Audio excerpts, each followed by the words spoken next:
messieurs, bonsoir, bienvenue dans Question Écho. Au menu ce soir, le modèle économique du futur président américain.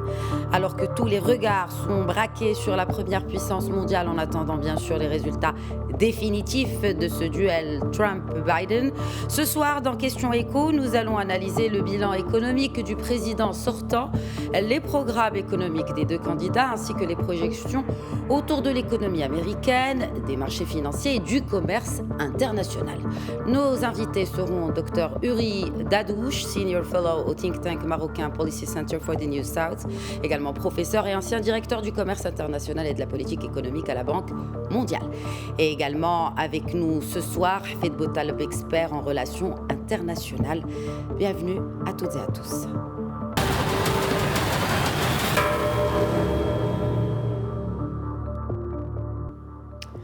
Et tout d'abord, direction les États-Unis. Docteur Uri Dadouche, bonsoir, merci d'être avec nous depuis Miami, en Floride, un État remporté par Donald Trump. Même Miami, ville historiquement démocrate, vient d'élire un maire républicain. En tout cas, bienvenue parmi nous, docteur Dadouche. Merci, c'est un plaisir de vous revoir. Tout le plaisir est pour nous. Docteur Dadouche, malgré la crise du pétrole, Donald Trump a gagné à domicile. Pourquoi ? Il a gagné à domicile, vous voulez dire qu'il a gagné la Floride, parce que c'est son état de domicile. Absolument. Il a gagné la Floride car il a emporté une partie plus importante du vote de Latinos. Or, il faut savoir que les Latinos en Floride sont très importants, mais ils sont aussi très divisés. Et il y en a beaucoup qui viennent de Cuba, par exemple, ou de Venezuela, qui se méfient de tout gouvernement aux possibilités socialistes. Ces personnes, ces groupes ont voté pour Trump de façon importante et cela aide à expliquer le fait qu'il ait gagné la Floride, qui est de toute façon, depuis toujours, un État qui est divisé à 50% à peu près. Très bien. Alors, si j'ai évoqué cette question du pétrole, parce que cet État aussi compte beaucoup sur cette denrée et en sachant que bien sûr c'est parmi les États les plus touchés à cause ou en tout cas dans le sillage de cette crise qui a frappé les cours du pétrole. Et cela n'a pas changé finalement la donne pour Trump. Oui. La Floride est surtout touchée par la crise du tourisme et en particulier jusqu'à présent du tourisme interne américain. Mais de plus en plus, il va être touché parce que les Européens et les Canadiens ne peuvent plus arriver en Floride de la façon qu'ils arrivaient avant. Ce qui fait que, en fait, c'est un État qui est en crise économique assez profonde, mais je dois dire, en fin de compte, pas tellement différent du reste de l'Amérique. L'Amérique, en général, est dans une situation très délicate.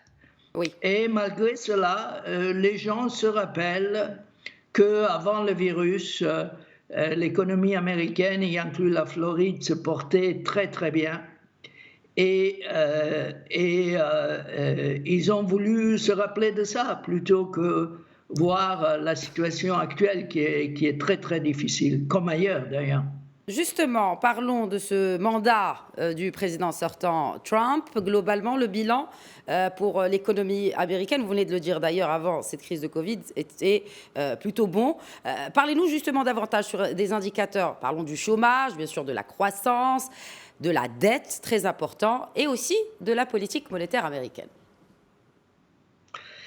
Alors, la situation économique avant le Covid était, il faut dire, excellente.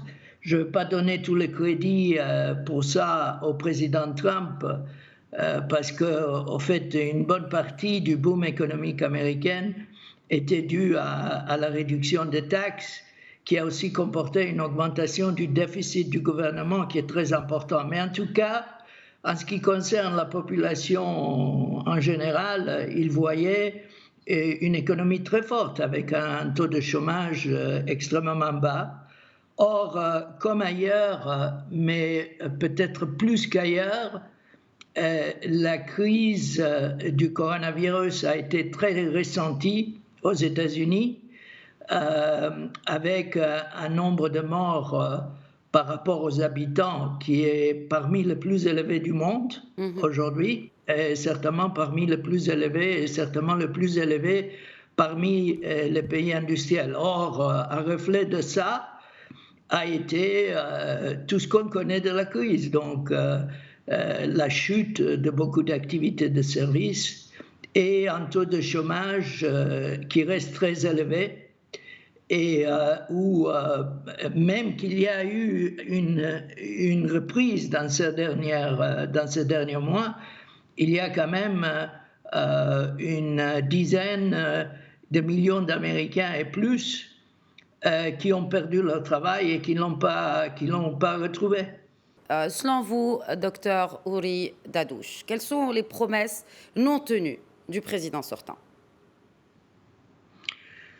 Les promesses non tenues se rapportent surtout, pas tellement sur le côté économique, mais plutôt sur le côté social. Donc il avait promis de remplacer le Obamacare avec un nouveau projet médical, de support médical à la population, ce qui n'a pas été fait. Oui. Il a promis de bâtir un mur avec le Mexique, qui n'a pas été fait.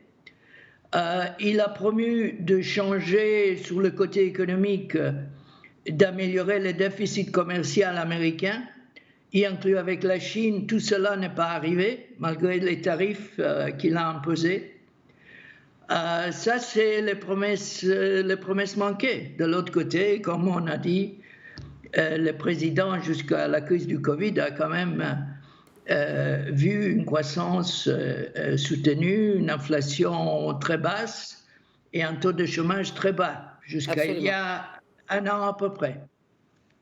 Oui, alors, parlons à présent des promesses de Joe Biden.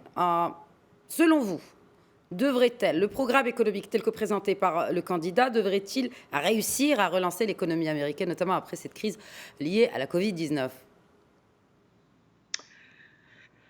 À mon avis, oui, parce que les promesses de Biden, en fait, sont quoi? Elles sont de renforcer les filets de support social des Américains, y inclut le support médical. Ils sont d'augmenter les investissements en infrastructure, qui avaient été aussi promis par le président Trump, mais qui n'ont pas eu lieu jusqu'à présent.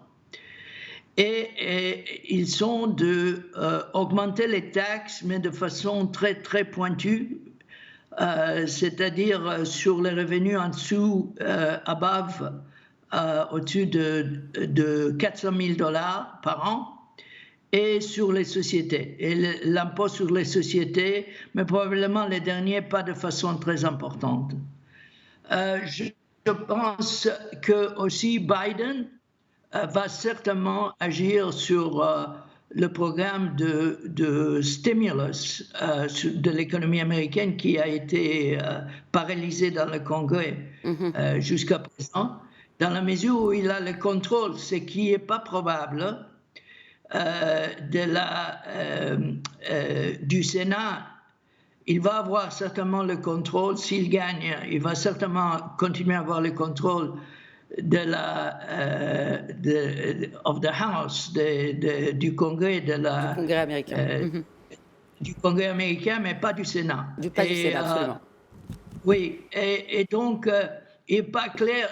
Les promesses de Biden sont bonnes pour l'économie américaine et je crois que Wall Street le reconnaît, les marchés financiers le reconnaissent, mais est-ce qu'il sera capable effectivement de le mettre en place si le Sénat est contrôlé par les républicains? Ça, c'est beaucoup plus difficile. Une question qui reste en tout cas posée tant que nous n'avons pas, bien sûr, les résultats définitifs de ces élections américaines. Alors, justement, vous avez parlé de taxes et d'impôts sur les sociétés. Le candidat démocrate à la Maison-Blanche, donc, Joe Biden, a promis que s'il était élu, il a promis une relance sur le modèle du New Deal de Franklin Roosevelt. C'est ça. Mais les chiffres de l'économie américaine aujourd'hui ne sont pas ceux des années 30, de 1930. Et puis ce New Deal se base sur le soutien des entreprises, surtout donc, après le passage de la Covid-19. Mais en même temps, les démocrates entendent augmenter la fiscalité pour les entreprises, passant de 21% à 28%. C'était de l'ordre de 35% avant la réforme fiscale de Trump. Donc comment envisager une relance économique en taxant plus les entreprises qui devraient justement créer cette valeur et être la locomotive de cette relance économique? Fondamentalement, parce que la relance économique se basera sur plus d'argent dans les poches des consommateurs américains et plus de sécurité sociale et à la marge un taux de taxation qui augmente de quelques pourcentages, 6 ou 7% sur les entreprises américaines, ne va pas très probablement changer la donne d'une façon importante. Et vous savez de toute façon que le système d'impôt américain donne beaucoup de place à la créativité comptable. Et donc beaucoup de ces entreprises qui en principe devraient payer même les 21% ou les 20% de Trump ne les payent pas. Il y a une grande partie des grandes entreprises américaines qui ne payent pas d'impôts du tout dans ces dernières années, avec toutes sortes de déductions, etc., toutes sortes de jeux comptables qu'on connaît très bien, non seulement aux États-Unis, mais dans d'autres pays. Très bien. Et juste pour terminer, justement, selon vous, ce New Deal par Biden, il serait basé sur quoi exactement, à part justement ce soutien aux entreprises? De nouveau, des investissements en infrastructure, plus de dépenses sur l'éducation, beaucoup plus de dépenses sur la santé publique, d'une façon ou d'une autre, et une amélioration du tissu social, du support social. Par exemple, l'augmentation du salaire minimum aux États-Unis, de federal, qui reste très très bas. Mais de nouveau, tout ça, c'est sur le papier. Après, il faut voir la capacité du président, dans la mesure où il est élu, de passer ça par le Congrès. Un Congrès qui, au niveau du Sénat, va très probablement être hostile. Très bien. Merci beaucoup, Dr Uri Dadouche, d'avoir répondu aux questions de Média TV. Merci à vous. Passons à présent à la seconde partie de Questions Écho.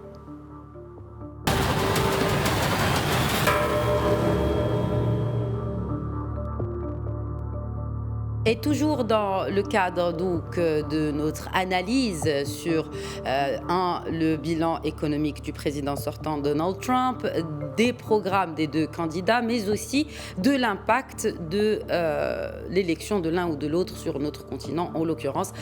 Et pour cela, nous joignons depuis Casablanca Feth Bottaleb, expert en relations internationales. Bonsoir Feth Bottaleb. Bonsoir Khadija. Alors, il est clair qu'il y a ici un bilan pré-Covid et un autre post-Covid dans ce mandat du président sortant Donald Trump. Oui, dans tous les plans, il y a effectivement deux bilans. Il y a un premier bilan à partir de janvier 2017 jusqu'au courant premier semestre 2020.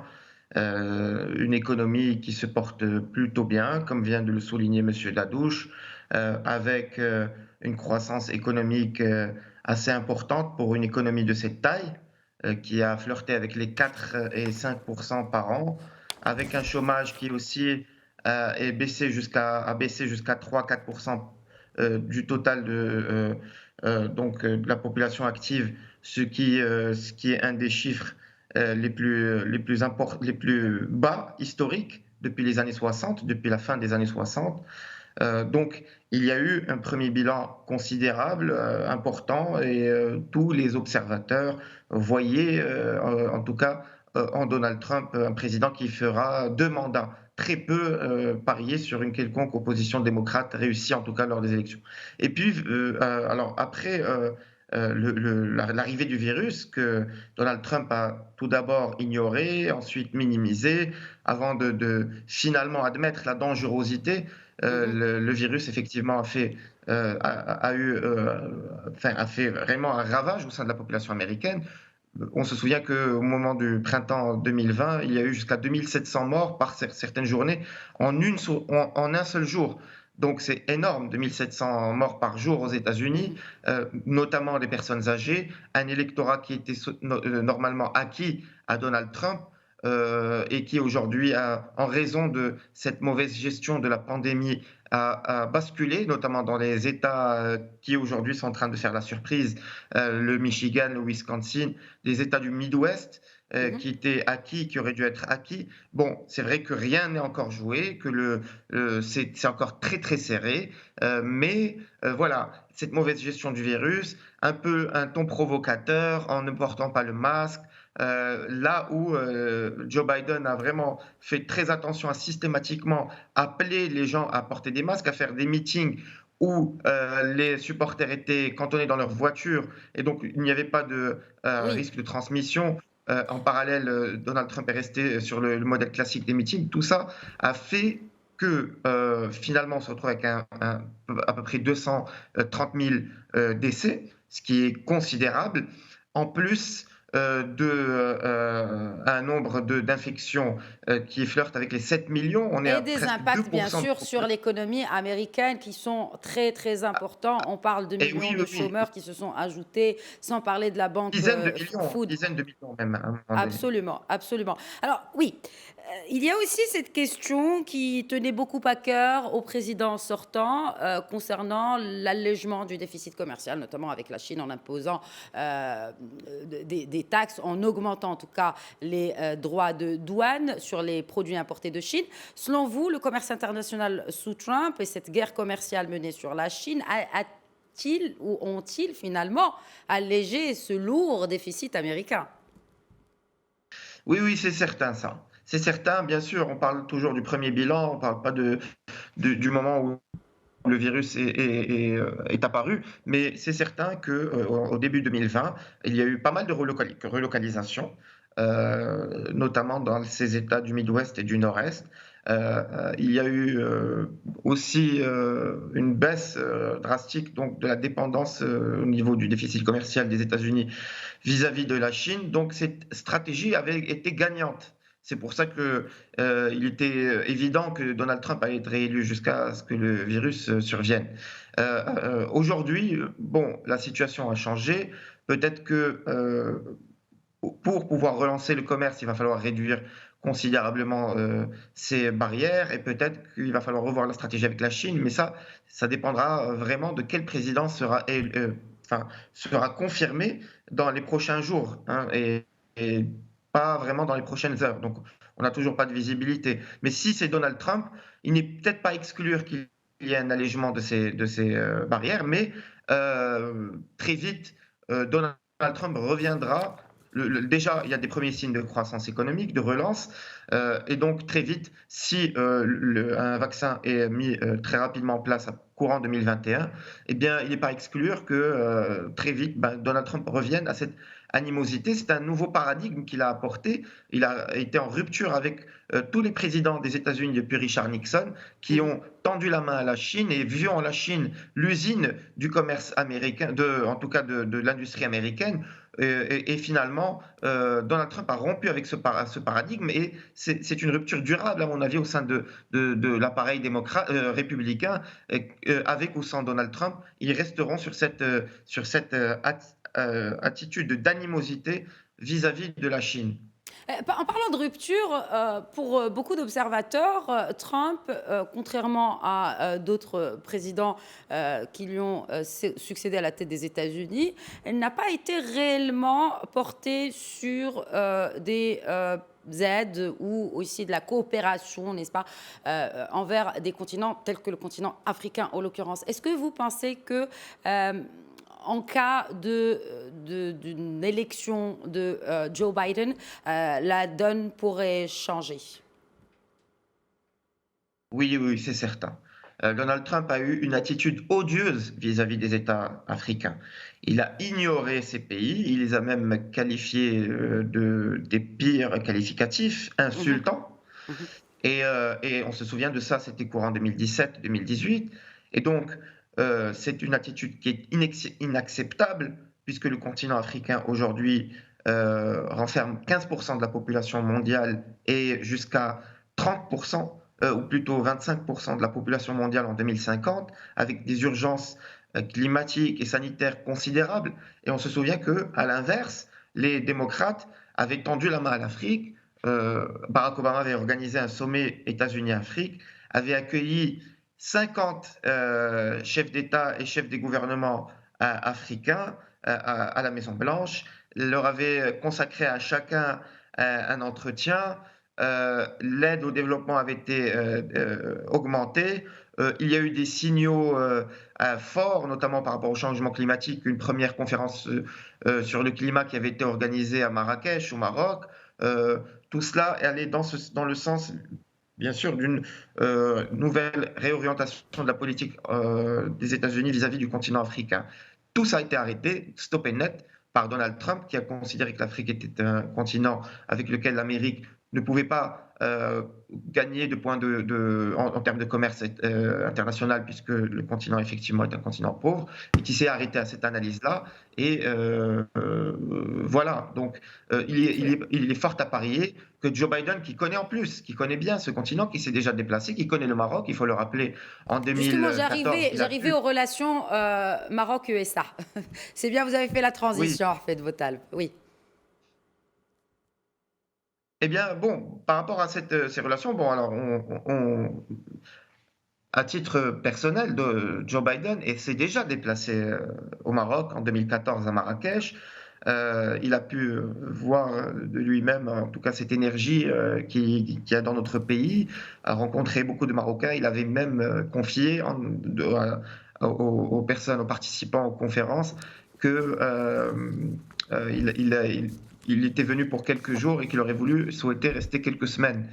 Et pour mieux encore découvrir le pays. Donc, on imagine que quand même il y a cette intimité avec ce lien d'intimité avec Joe Biden qui peut effectivement servir un minimum d'abord le Maroc dans sa relation avec les États-Unis, accroître en tout cas les échanges, revoir un petit peu ces accords de libre-échange qui n'ont pas permis de faire décoller le commerce extérieur marocain vis-à-vis des États-Unis et peut-être aussi améliorer aussi la relation certainement du Maroc avec de l'Afrique avec les États-Unis, de faire encore plus jouer la carte du Maroc en tant que porte d'entrée de l'Afrique, comme nous le faisons avec l'Europe, et bien maintenant avec les États-Unis. Alors, il faut aussi faire attention un peu, on va aller donc droit au but là-dessus, à l'aile gauche des démocrates, parce que l'aile gauche des démocrates est considérablement idéologique et idéologisée. Et bien sûr, Joe Biden ne représente pas cette aile gauche, fort heureusement, comme Hillary Clinton, effectivement, ne représentait pas l'aile gauche démocrate, et avec Hillary Clinton, le Maroc avait aussi de très bons rapports. Mhm. Donc, mais l'aile gauche des démocrates, représentée un peu par Bernie Sanders, mais par d'autres tissus de think tanks, de militants démocrates, qui ont Oui. une vision très étriquée de l'Afrique, et notamment de l'Afrique du Nord, et qui voient un peu en le Maroc un pays systématiquement allié des républicains. Très bien. Et ça, ce serait un peu le danger à surveiller en provenance de Washington et peut-être anticiper. On voit que maintenant Joe Biden se positionne assez bien dans ces Merci. États swing Mhm. states que Oui. sont le Michigan, Wisconsin, la Pennsylvanie, peut-être il sera réélu, anticiper, aller s'adresser très vite à ces think tanks pour essayer de leur expliquer l'intégralité des positions du Maroc Très et bien. surtout Mm. essayer de les orienter, notamment sur le travail ensemble, sur le changement climatique. En tout cas, ce qui est sûr, c'est que tout le monde observe maintenant, en tout cas pour les heures, les jours qui viennent, celui qui va être porté à la tête de cette Maison Blanche, de Joe Biden ou de Donald Trump. En tout cas, nous suivons cette actualité avec vous sur Médien TV, également sur nos plateformes digitales. Restez informés bien sûr avec nous sur ces résultats des élections américaines.